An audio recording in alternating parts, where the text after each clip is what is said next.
I'll say I went through basically people resisting and fighting me for what I was doing, going, he would have never wanted that. I despise you for doing that. You money grubbing, whatever. So it was kind of interesting. I had to, hopefully, in most of my relationships with the people in the comic industry, that they've seen that that's not me, Yeah. that was never my intention.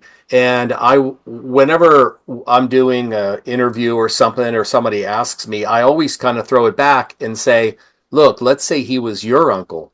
You know how he feels about his own visibility in terms of him saying who he was. You know that for a fact. And not only do you know how he feels, you know how strongly he feels about it. But now this responsibility falls in your lap to maybe set the record straight or to clarify certain things. Would you do it? Or would you go, no, my uncle would not? I'll give you a good example of somebody who's just holding their ground. Paul Levitz. Paul Levitz, I can't tell you how many times I've had different conversations with him and say, or people who were writing articles, something would call him up, and I kind of get this secondhand that they talk to Paul and try to get some information about him as a person or whatever. And Paul's like, no, he wouldn't want me to do that.